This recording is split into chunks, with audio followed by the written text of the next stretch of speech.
황민호의 진짜 뉴스. 네, 경월고 팟캐스트 황민호의 진짜 뉴스 112회를 시작하겠습니다. 오늘도 어김없이 우리들에게 IT 뉴스를 전해주시는 송민석 IT 바리스타를 모셨습니다. 안녕하세요.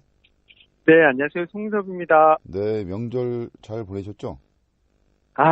명절이 사실 추석이 네.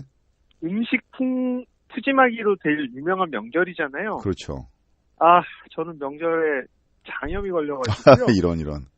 네, 그 맛있는 음식들을 진짜 눈앞에 두고 먹지를 못했습니다. 아이고, 남들은 지금 명절 때 몇 킬로 늘었다 이렇게 걱정하는데 오히려 몇 킬로 줄었다 이렇게 걱정하시게 생겼네.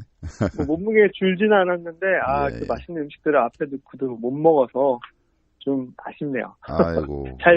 잘 지내셨나요? 예, 저는 지금 명절 기간 동안 너무 과식을 해갖고 네. 몸무게가 좀 많이 늘은 것 같아요. 걱정입니다. 이거 어떻게 빼시냐고. 이거 어쨌든 간에 장염이신가요? 어디 몸이 안 좋으신 거죠? 병명이. 아니요, 장염이었는데 이제 조금 낫고 있습니다. 그래서 예. 계속 화장실을 왔다 갔다 하면서 명절을 하여튼 보냈네요. 몸조리 잘하시고요. 이제 40이 네. 넘었으면은 건강이 제일 최고라고 하지 않습니까? 네. 예, 건강 관리 잘하시고 또 건강을 또 관리 잘하셔야지 우리들이 또 IT 뉴스를 계속 또 맑은 목소리를 계속 들을 수 있잖아요. 그렇겠죠? 네. 자, 그럼 시작할까요? 네, 오늘도 네. 가장 핫한 세 가지 IT 뉴스를 준비했는데요. 예. 첫 번째는 우리나라의 가장 대표적인 IT 서비스 네이버에서 네. 개편을 하겠다라고 이제 밝혔습니다. 그래서 그 관련된 내용 하나 준비했고요. 네. 네이버 개편. 또 그리고 두 번째는 최근 몇 년 동안 이제 많이 사용되고 있는 단어 중에 공유경제란 말이 있습니다. 네, 저희들이 많이 들은 것 같습니다. 공유경제. 그죠? 물건을 이렇게 소유하지 않고 필요할 때 이제 공유해서 쓰는 그런 새로운 라이프 스타일을 이야기하는데요. 예. 최근에는 이제 공유경제를 넘어서 구독경제라는 말이 또 뜨고 있거든요. 다시 한번 말씀해 주시겠어요? 구독경제, 구독하다 할 때. 구독경제. 예. 네네. 그래서 예전에 이제 소유경제, 네. 공유경제, 그 다음에 이제 새로 나온 구독경제. 네, 요 말이 뜨고 이제 그게 어떤 내용인지 좀 소개해드리려고 하고요. 구독경제에 대한 내용. 네, 그리고 인공지능이 이제 들어간 서비스를 여러 번 소개했는데, 네네. 아직은 이제 걸음마 단계다라고 이제 말씀을 드렸습니다. 예. 최근에 이제 인공지능이 어디까지 발전했는지 그 부분 다시 한번 얘기를 하도록 세 번째 뉴스를 좀 준비했습니다. 세 번째 인공지능 관련 소식이고요. 예, 첫 번째 네이버 개편 소식 전해주시죠. 네, 네이버가 추석이 끝나고 10월부터 이제 모바일 페이지에 첫 화면을 크게 바꾸겠다라고 얘기를 했어요. 네, 예. 내용이 구글처럼 검색창과 그리고 기본적인 날씨 정보 정도만 남기고 뉴스 서비스를 걷어내고 실시간 검색어를 빼고 이렇게 되게 심플하게 가겠다. 구글 모방하겠다는 얘기네요, 결론적으로는. 네. 그래서 재밌게는 이제 이거 관련해서 한국언론진흥재단에 미디어 연구센터가 있거든요. 네네네. 거기서 이제 이 네이버 개편과 관련해서 이제 온라인 설문조사를 좀 진행했습니다. 예. 네, 설문조사 내용은 20대에서 60대 성인 남녀 1,027명을 대상으로 했고요. 네. 네이버가 준비하고 있는 그 개편 관련해서 실시간 검색어를 얼만큼 보는지, 그리고 기사가 노출되는 알고리즘에 대해서 잘 알고 있는지, 그리고 네이버 채널에서 언론사들을 구독하는 기능이 있거든요. 네. 그런 언론사를 구독하고 있는지 그런 여부들을 묻는 질문이 포함됐다고 하는데요. 예. 네, 그 결과를 보면 응답자의 한 70% 정도가 실시간 검색어를 꼭 찾아본다라고 답했답니다. 우리도 그렇잖아요. 딱 들어가면 오늘은 또 어떤 이슈가 있나 이러고 이제 실시간 검색어 보잖아요. 실시간 검색어를 따라갈 수밖에 없어요, 여론이 결론적으로는. 맞아요. 그리고 기사들이 이제 노출되는 알고리즘에 대해서는 사람들이 여러 가지가 있긴 하겠지만 여론의 조사를 통해서 이제 평판을 근거로 하면 가장 좋겠다라는 의견을 받았고요. 그 다음으로는 기사의 속보성이나 아니면 기사에 등장하는 인물, 아니면 장소 이런 것들이 실명을 사용하고 있는지 뭐 이런 것들을 근거로 예. 기사가 좀 노출됐으면 좋겠다 이런 예. 걸 꼽았습니다. 그 직접적인 알고리즘은 이제 밝히지 않고 있죠, 네이버 측에선. 그렇죠. 네. 근데 최근에 이제 기사들에 보면은 뭐 실제 등장하는 인물이 아닌데 가상의 인물 누구누구는 이런 말을 했습니다. 뭐 이런 것들이 되게 많잖아요. 네, 그렇죠. 네티즌들은 또 이거에 대해서 이렇게 얘기했습니다. 뭐 이런 내용들, 그런 내용들이 좀 많아서 아마 그런 내용을 꼽았던 게 아닌가라고 생각을 하고요. 네. 가짜 뉴스에 대해서 이제 필터링 할 수 있는 장치를 좀 마련해 줬으면 좋겠다. 이런 기대로 했던 것 같아요. 뭐 어쨌든 간에 개편한다니까 뭐 좋은 소식인데 구글은 이제 검색 이런 걸 갖다 오픈한다고 해야 되나요? 그래서 뭐 등록한 웹사이트나 업체 아니더라도 이렇게 그 키워드를 검색하면 차별 없이 이제 모든 정보가 다 검색될 수 있게끔 하는 걸 알고 있는데 네이버는 네. 이제 그런 거는 안 하고 자기 자체적 알고리즘으로 해서 자신들이 적용한 그런 키워드 검색 적용 그 시스템을 돌리기 때문에 그래서 검색에 대해서는 뭐 유리할 수도 있고 불리할 수도 있고 보는 사람 입장에서는요. 네, 근데 사실 구글은 이제 전 세계 사람들이 인정하듯이 구글은 검색이 참 잘 된다라는 게 맞는데 네이버는 사실 검색이 그렇게 잘 안 되는 서비스는 아니거든요. 그렇죠. 검색하다 보면은 결론적으로 구글로 갈 수밖에 없어요. 검색이 잘 안 되기 때문에 뭔가 이렇게 정리해서 보여주는 스타일로 네이버는 서비스를 했던 거거든요. 그렇죠. 이름을 검색하면 그거 관련된 내용이 없기 때문에 그렇죠. 네이버에서 인명사전이며 뭐 이런 그렇죠. 것들 관련 만들어서 정보를 자체적으로 생산해서 넣어준 거죠. 그렇죠. 그러다 보니까 사람들은 거기에 익숙해져서 네이버는 좋은 서비스야 이렇게 생각하지만 사실 검색 서비스는 그렇게 좋지는 않거든요. 네, 맞습니다. 기존 웹사이트에 올라있는 정보들을 찾아본다거나 이럴 때는 네이버 그렇게 좋은 서비스가 아닌데 모르겠습니다. 일단 모바일 페이지에 이제 메인만 개편이 된다고 하는데 일단 그게 지금은 개편하는 이유가 사실 유튜브나 아니면 외국인 이제 소셜 미디어에 밀려서 네이버 점유율이 자꾸 낮아지고 있거든요. 오늘 그렇지 않아도 그 뉴스가 나오더라고요. 그렇죠. 이제 80% 정도를 갖다가 검색 70-80%를 대한민국의 검색 시장이나 뭐 키워드를 선점을 했는데 네이버가 그 비율이 점점 줄어들고 있다. 맞습니다. 구글이 점점 그 검색 비율이 구글이 이용하는 게 높아지고 있고 유튜브를 이용하는 시간이 점점 길어지고 있다. 그렇죠. 그러니까 그런 부분에 예전에는 네이버 블로그와 검색 그런 걸로 이제 시간을 많이 이렇게 저희들이 거기다가 네이버를 접속하는 시간을 많이 투자를 했는데 이제 네이버 의존도가 점점 없어진다는 얘기죠. 결론적으로. 맞아요. 그러다 보니까 이제 네이버도 진짜 네이버 메인에서 광고를 뺄 수 있나? 뉴스를 뺄 수 있나? 이렇게 생각하는데 그런 가능성까지도 생각에 두고 있다라고 할 정도니까요. 뭐 개편 이후에 네이버 점유율이 어떻게 달라질지는 좀 봐야 될 것 같습니다. 제 생각에는 한국에서는 뭐 넘버원일지 몰라도 세계적으로는 이런 시스템을 말하면 경쟁력이 없습니다, 사실은. 맞아요. 그렇죠. 온라인 IT가 뭐 한국만 있는 건 아니죠. 전 세계 대상으로 시장을 운영해야 되는 게 맞고요. 설계를 하는 게. 그래서 그 세계적인 트렌드에 맞게끔 오픈형으로 검색을 계속하는 게 그게 경쟁력을 장기적으로 봤을 때는 살아남는 길이지 이렇게 한국의 한글에 의존해서 한글 검색 시장만 의존해서 이렇게 간다 그러면 글쎄요. 그게 언제까지는 그게 영속적으로 갈 수 있을까 그것도 의문이네요. 그죠. 한국 시장이 계속 확장되는 것도 아니고 한계가 있잖아요. 그렇죠. 우물안 개구리식으로는 한계가 있습니다. 분명히. 더 크게 보고 더 크게 좋은 서비스를 만들면 좋겠습니다. 네. 또 다음 소식 전해 주시죠.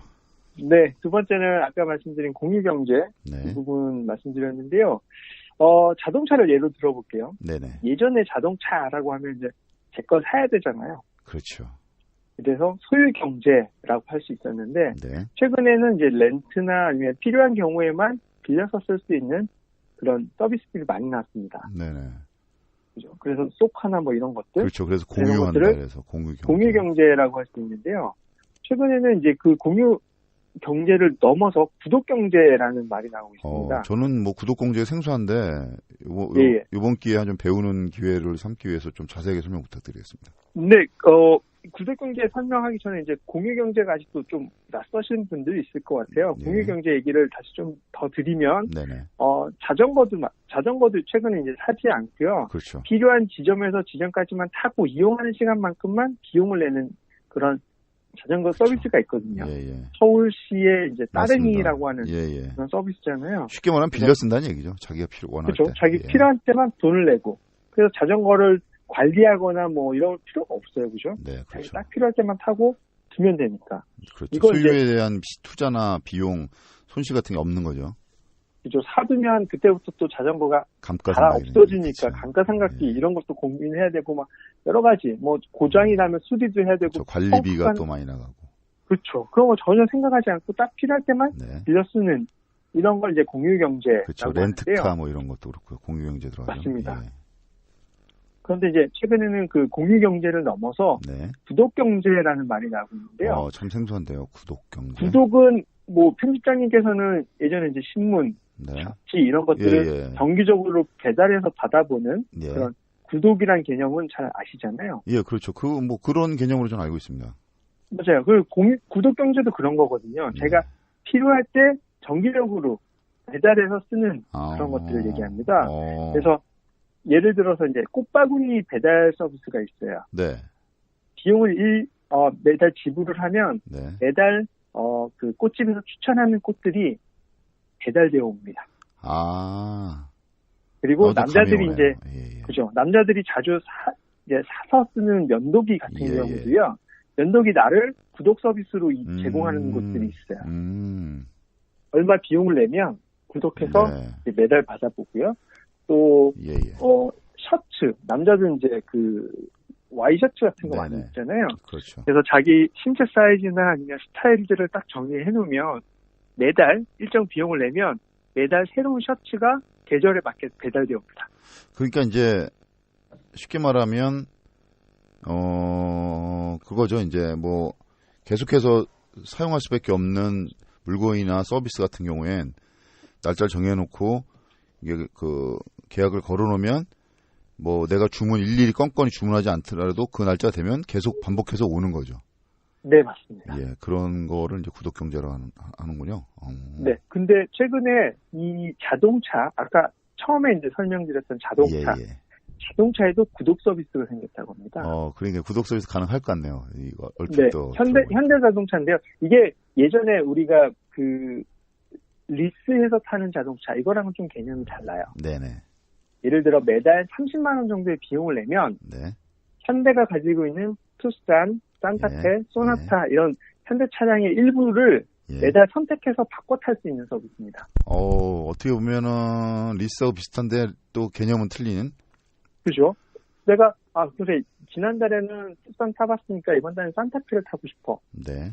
그럼 이번 달은 산타페를 주세요. 그러면은 제가 지난달에 탔던 투싼을 가져가고 산타페를 가져와서 제가 할 수 있게 되는 그렇죠. 거죠. 그러니까 리스는 장기간인데 비해 구독은 바로바로 그때 필요에 따라서 물건을 계속 바꿔서 이용할 수 있다.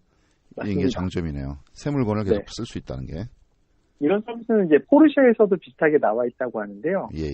그래서 월 이용 요금은 내면 그 요금 안에 보험이나 유지보수 비용 이런 것들이 다 들어가 있기 때문에 네네. 자동차 구독 서비스를 이용하는 동안은 기름값 정도만 자기가 고민하면 됩니다. 괜찮네요. 근데 뭐 적은 비용으로 최신의 컨디션으로 계속 바꿔타면서 이용할 수 있다는 거. 그게 굉장한 메리트 같습니다. 그죠. 안타깝게도 이 서비스는 현재 이제 미국에서만 시행이 되고 있는 서비스고요. 그런 걸 빨리빨리 해야죠. 근데 이런 구독 경제 서비스는 다양하게 이제 확산이 되고 있습니다. 예. 최근에는 영화관 티켓, 생맥주 이용권, 아니면은 도서, 서점에서도 그런 서비스를 내고 있고요. 네.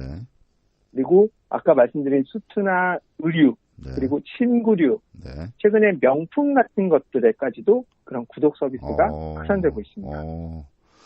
뭐 일단 이런 쪽으로 이제 소비 패턴이나 개념이 확장되는 건 좋은 것 같아요. 일단 뭐 이렇게 시장 경제 이게 뭐 돌리는 거에 대해서는 긍정적인 것 같은데 어떨지 모르겠네요. 그 효과는. 최근에는 냉장고도 없어지는 추세가 있다고 하거든요. 그래 냉장고까지 구독으로. 네. 구독이 아니라 이제 냉장고 안에 들어가 있는 것들을 바로바로 배달해 주니까. 받아서 먹다 보니까 굳이 큰 냉장고 안에 집에다가 이렇게 재놓고 먹을 필요가 없게 된 거죠. 그렇죠. 이제 생협 같은 경우에서 이제 매일 이제 신선한 식자재를 공급해 주니까 네. 사실 뭐 조금 자기 먹을 거만 배달하고 나머지는 보관하지 않아도 되니까. 그렇죠. 예, 그래서 예. 이 구독 경제가 가져올 이후에 변화들은 네. 사실 무궁무진하다고 좀 볼 수 있어요. 그러니까 이거를 참 아이디어를 잘 개발해서 뭐 이렇게 사업하시는 분들은 이쪽으로 또 시장을 또 새롭게 블루오션을 창출할 수 있을 것 같아요. 보니까. 그렇죠. 우리가 지금 생각하지 못하는 거지만 집에서는 꼭 필요한 것들. 그러니까 휴대폰도 그럴 수도 있잖아요, 사실은. 그렇죠. 예. 뭐 한 달 쓰고 한 달 뒤에 이 아이폰을 바꾸고 한 달 뒤에 갤럭시 9 또 바꾸고 뭐 이렇게 바꾸고 해서. 네, 예, 맞습니다. 괜찮을 것 같은데요. 그런 게 가능하겠죠. 예. 뭐 하여튼 뭐 이런 쪽으로 틈새면 틈새 아니면 새로운 영역이면 영역인데 이런 게 계속 개발되는 거는 저는 좋다고 생각합니다. 이제 그런 걸 보완해서 제도적으로 정부나 이런 그 제도를 이제 법을 만드는 그런 기관에서 신속하게 좀 빨리빨리 따라가든지 못할 것 같으면 건들지 말든지. 맞아요. 그렇죠? 서비스를 만드는 사람들은 그게 좀 불만이라고 하더라고요. 예. 그러니까 어설프게 하려고 하는데 그렇죠. 자꾸 규제가 들어오니까 이거 맞아요. 이래서 안 된다, 저거 저래서 안 그러니까요. 된다. 그래서 좀 그 시대 흐름에 맞게 규제도 좀 빠르게 좀 반영이 됐으면 좋겠다. 그런 그러니까요. 저희들 계속 얘기하지만 앞으로 대한민국이 뭐 먹고 살겠습니까? 이거 ITC밖에 없거든요. 뭐 4차 산업혁명이다, 5차 산업혁명이다 이런 것밖에 없어요, 사실은. 전 세계도 네. 마찬가지고요. 그러려면 이제 이런 걸 제도적으로 몸 컨트롤해서 하겠다? 제 생각에는 이거는 안 되고요. 그냥 아예 제도를 없애는 게 난 좋다고 생각해요. 알아서 해라. 그래야지 뭐 빨리빨리 저희가 이거라도 1등을 해서 먹고 살아야죠. 1등 아니면 이제 세상 글로벌 세계에서 먹고 살기 어렵잖아요. 네. 하여튼 뭐 그건 이제 당국자들이 알아서 하실 문제고 이제 그 추후에 이제 지켜보면 되겠죠. 예, 네. 그럼 세 번째 소식도 전해주시죠. 네, 그 인공지능 서비스 관련 소식인데요. 네. 인공지능 소식을 전해드릴 때마다 이런 서비스 빨리 만날 수 있으면 좋겠다 이렇게 생각했는데 예. 오늘 소개해드릴 내용도 좀 그렇습니다. 근데 저도 깜짝 놀랐는데 네. 인공지능이 저희가 그냥 막연히 생각하기에 뭐 단답형인 지식, 그다음에 저차원인 지식 이런 것만 이제 습득해서 발전한 줄 알았더니 인간과 똑같은 감성을 학습해서 하더라고요.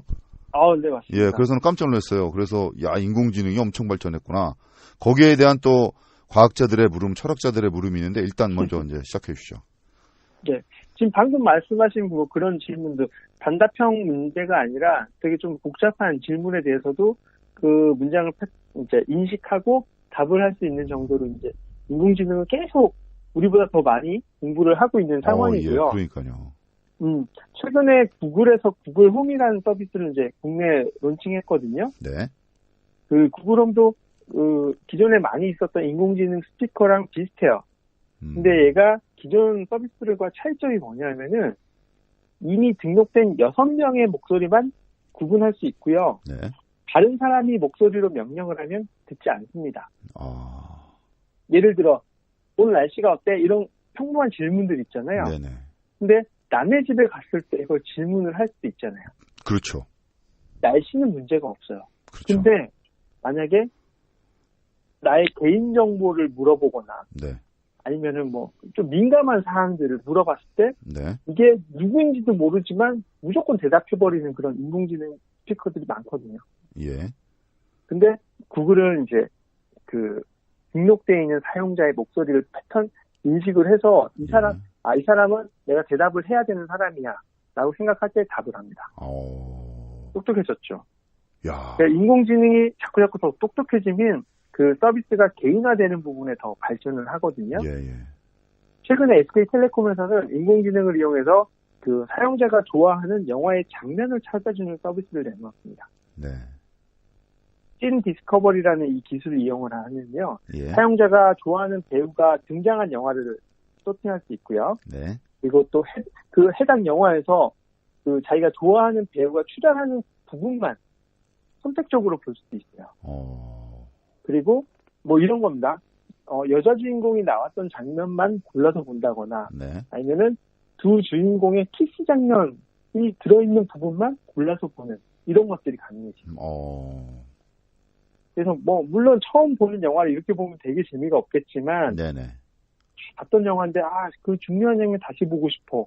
처음부터 다 볼 수 없잖아요. 그렇죠. 이제 스티커한테 그렇게 얘기를 하는 거야.